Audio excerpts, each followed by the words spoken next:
네, 코스닥 상장사인 신라젠의 상장 폐지 여부가 곧 결정됩니다. 2년을 훌쩍 넘긴 거래 정지 기간 동안 신음해온 17만 소액 주주들의 희비가 갈릴 텐데요. 지금 이 시간 한국거래소 코스닥 시장위원회가 심의 중인 신라젠 상폐 문제, 이달 말로 예정된 또 다른 바이오 기업 코오름 티슈진 상폐 여부까지 자세히 짚어보겠습니다. 최진영 변호사 나오셨습니다. 변호사 어서 오십시오. 네, 반갑습니다. 자, 코스닥 시장위원회 말도 많았던 신라젠 상폐 여부 곧 결정합니다. 벌써 거래 정지가 된 게 2년이 훌쩍 넘었잖아요. 신라젠 오늘까지 오게 된 과정 좀 설명해 주시죠. 네, 그렇습니다. 2년 5개월 만입니다. 예.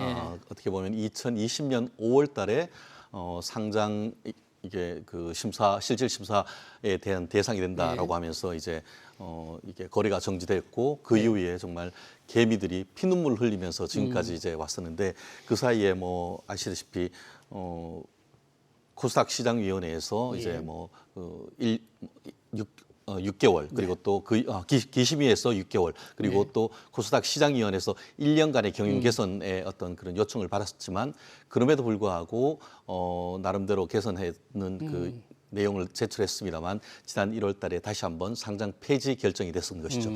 그때의 그 또 이의를 제기해서 6개월간의 이제 또 다른 어떤 경영 개선을 위한 기회를 부여받았는데 최근에 이제 본인들 같은 경우에는 그 세 가지 그 숙제에 대해서 다 이행을 했다라고 하면서 지난 8월 달 이후에 이 코스닥 시장위원회에 이 관련되는 내용을 다 제출을 했고 오늘 드디어 결전의 날 그 2차 코스닥 시장위원회가 오전부터 지금까지 계속 속개되고 있는 것 같습니다. 네, 그러니까 1년간 개선 기간을 받아서 이행 계획을 냈는데 상장 폐지가로 결정이 되고 다시 신청을 해서 6개월간의 기간 동안에 또 다른 경영 개선 계획을 마련하라 해서 마련해서 이제 냈잖아요.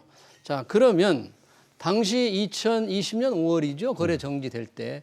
그 당시에 아까 말씀하신 피눈물 나는 2년 5개월간 참았던 분들 몇 분이나 거래 소액주들 몇 명이나 됩니까? 그렇습니다. 지금 그 약간 그 언론 보도에 따라 조금 다릅니다만 한 보도는 보면 약 17만 명, 적어도 16만 명 후반대의 어떤 개미 투자자가 있었는데 실제로 지금 그 다른 데보다 신라젠 같은 경우에는 그 당시만 해도 거의 주식의 90% 가까운 사람들이 기관 투자자라기보다는 개미들이었다라고 얘기를 했었죠. 그리고 실질적으로 이제 그 처음에 2016년입니까? 이게 처음에 상장할 때는 상장할 때 공모가가 15,000원이었는데 공모되면서 한 12,000원, 3,000원대에 시작해서 이게 그 팩사백이 이제 그 신약 물질로 해서 유명하다고 하면서 10배, 한마디로 13만 원이 넘어갔던 것이죠. 그러다 보니까 그 이후에 2020년 5월 4일 날 이 그 거래가 정지되면서 한 16 내지 17만 명이 최소한으로 봤을 때 한 7,500억 정도 피해를 받고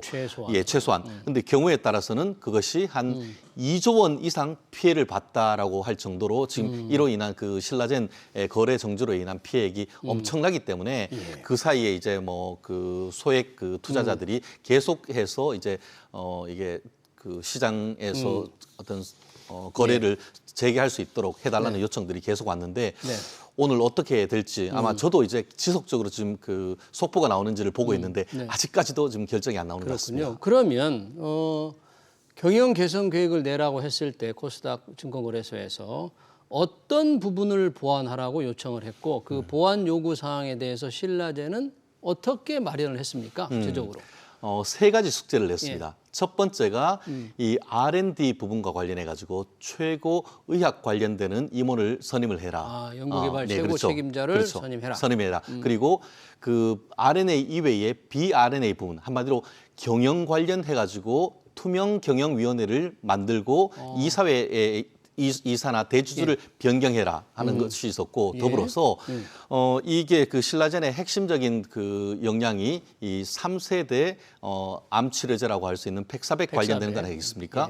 결국 우리가 그 뭐 현대 자동차도 뭐 그 여러 가지 라인업이 있지 않습니까? 그런데 지금 신라젠 같은 경우에는 팩사백 하나만 있다가 이 임상이 중단되면서 사실상 기업의 어떤 지속 가능성이 없어진 건 아니겠습니까? 그렇기 때문에 새로 한다고 하면은 이 팩400 이외에 다른 파이프라인, 쉽게 말하면 다른 포트폴리오로 다른 신약 물질 같은 것도 확보하라라고 새로운 요청을 신약 했던 것이죠. 물질 임상 실험할 수 있는 걸 확보하라. 그렇죠. 파이프라인 하나를 더 해라. 그렇죠. 네. 그렇게 했는데 예. 결국 지금 얘기를 이번 지난 6개월 동안 개선했는 걸 보면은 말씀하신 것처럼 그 R&D 부분에 있어서의 그 최고 의학 책임자를 이제 선임을 했었고 그 이외에 투명경영위원회도 직접 만들었습니다. 나아가서 지금 말씀드린 것처럼 팩400 이외에 스위스에 있는 그 예. 바실리아라는 그 바이오 회사로부터 새로운 그 항암 물질을 도입을 해가지고 새로운 파이프라인 한마디로 신물질을 앞으로 증했기 때문에 이것을 통해서 그 사업화를 할 경우에는 앞으로의 회사의 지속 가능성이 높다라고 해서 결국 세 가지 숙제는 다 했다. 더불어서 그것 이외에 예. 다른 회사로부터 자금 조달까지 해서 향후에 자금 측면에서도 플러스 알파를 했다라고 했기 때문에 그러니까 거래소에서 준 숙제 세 가지는 다 했다는 게 신라젠의 주장이고 맞습니다. 거기다가 플러스 알파로서 경영 자금과 관련된 기업 개선까지도 지금 냈기 때문에 우리는 자신 있다 이렇게 하는 상황인 것 같습니다. 그러니까 임상 실험을 계속 진행할 수 있는 나름대로 자금 확보를 추가로 했다고 주장하고 있는 맞습니다. 거네요. 네네. 그 주장대로라면 하긴 뭐 그 주장을 이제 다 뜯어봐야 되겠지만 그럼 현재 분위기는 뭐 좀 혹시 알 수 있습니까? 어떻습니까? 현재 이거를 누구도 속단하기는 어려울 것 같습니다. 다만 돈 냄새는 시장이 가장 잘 맞는다 이렇게 표현을 할 수 있는 것 같은데 지금 얘기하고 있는 이 신라젠의 대주주가 M2M이라는 회사인데 M2M. 네, M2M이라는 회사인데 예. M2M의 주식이 예. 오늘 오전부터 네. 6% 가장 높을 때까지는 15%까지 지금 급상승했다가 제가 이 방송하기 직전에 봤더니만 네. 한 6% 정도까지 여전히 상승한 상태에서 있는 것을 봤는데요. 예. 결국 그와 같은 시장의 반응이란 것은 볼 때는 지금 신라젠에 대한 예. 어떻게 보면 새로 어떻게 시장에 상장해서 거래가 재개될 가능성이 높다라는 데에 돈은 지금 베팅하고 있는 것 같은데요. 다만 또 하나 예. 아까 말씀드린 것처럼 그 M2M이라는 회사가 신라젠도 가지고 있고 그 돈을 자금을 조달할 수 있는 회사가 리드코프라는 회사인데 리드코프라는 어떻게 보면은 그 금융 관련 회사인데 네. 그 금융 관련 회사의 주식을 봤더니만 그 주식은 M2M과 달리 또 몇 프로 빠지는 것을 봤습니다. 그래요? 그러다 보니까 이 시장 자체에서도 일정 부분 같은 경우에는 예. 신라젠이 어떻게 보면 그 거래가 재개될 가능성에 베팅을 하면서도 네. 오히려 또 다른 측면에서는 예. 그렇지 않을 가능성도 여전히 남아 있다라는 어떻게 보면 긍정적 시각과 부정적 시각이 상당히 교차하는 그런 모습을 보일 수 있는 것 같은데요.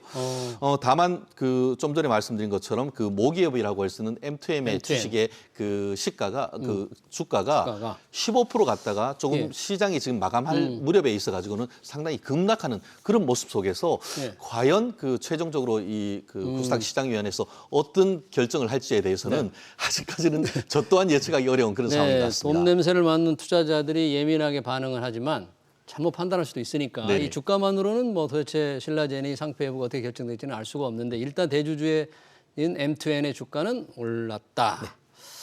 만약에 오늘 결정을 내려질 수 있는 종류의 가지 수는 어떤 몇 가지 경우의 수가 있을까요? 크게 세 가지 시나리오가 있다라고 보면 될 것 같습니다. 하나는 다시 재개하라. 그러니까 해서 이제 정상화의 과정으로 가서 그렇게 하면 오늘 결정이 나면은 내일부터 해서 바로 이제 거래가 재개되는 것이죠. 내일부터 바로 될 수 그렇죠. 있고요. 그것이 가장 장밋빛 어떻게 보면 시나리오인 것 같고 또 최악의 시나리오 같은 경우에는 또다시 상장 폐지 결정을 할 수가 있는 겁니다. 마치 6개월 전 같은 경우에도 1,000억 원 이상 자금을 조달했다라고 하고 여러 가지 경영 개선 계획을 했지만 아직은 부족하다. 마치 히딩크가 아직은 여전히 배가 고프다 했던 것처럼 그런 식으로 해서 상장 폐지를 할 수도 있고 아니면은 상장 폐지하기보다는 아직까지 한 번 더 당신들에게 기회를 주겠다. 실질적으로 지금 코스닥 시장 기심위와 시장위원회는 최대한 2년까지 이제 기간을 연장해서 줄 수가 있는데 1년 6개월 있기 때문에 이제 6개월. 마지막 6개월을 한 번 더 기회를 부여할 수가 있는 그런 상황이 있는 것 같은데요. 현재로서는 시장의 흐름을 봤을 때는 재개 가능성이 있지만 여전히 6개월 전 내지 1년 전에 있었던 그런 결정을 봤을 때는 그와 같은 어떤 장밋빛 어떤 그 예상을 하기에는 만만치 않은 그런 상황도 있는 것 같습니다.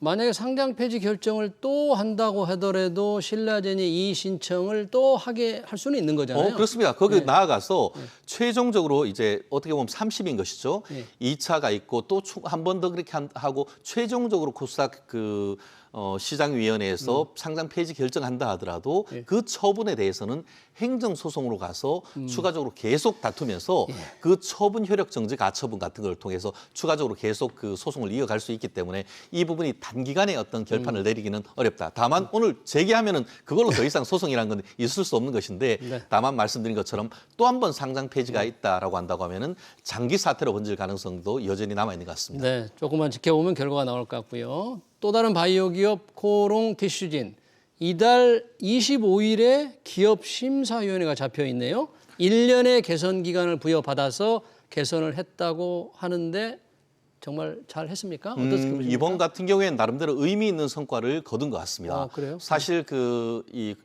티슈젠 같은 경우에는 우리 뼈에 있는 이 문제의 병 아니겠습니까? 이 부분과 관련 관절염 골관절염 치료제인데 그게 삼상과 관련하다가 이제 이렇게 어떻게 보면 실패했던 부분이 있었었는데 이 부분과 관련해 가지고 뭐 미국에서도 이제 삼상과 관련해서 재개하는 그 논의가 지금 있는 것이고 나아가서 최근에 이 싱가포르에 있는 회사에 이 부분에 있어서 이 수천억 원, 7천억 원 대가의 수출 계약을 체결했다고 합니다. 그래요? 결국 이 부분 같은 경우에는 신약에 대한 그 실질적인 어떤 효용이나 이런 부분들을 해외 유수 기업으로부터 인정받았다라는 그런 어떤 나름대로의 실적이 있기 때문에 다른 어떤 때보다도 티슈진 같은 경우에는 이 부분에 대해서 긍정적인 어떤 시그널로 받아들이고 있는데 다만 그럼에도 불구하고 이 부분이 뭐 이미 이 부분이 해결됐으면은 벌써 뭐 2, 3년 전에 해결됐을 텐데 아까 얘기한 것처럼 신라젠보다 더 오래된 문제 아니겠습니까? 더 그렇기 오래 때문에 지금 정지 상태니까. 이번에 있어서의 어떤 10월 25일에 있을 기업심사위원회가 어떤 결정을 내릴지는 단정하기는 어렵습니다. 다만 그럼에도 불구하고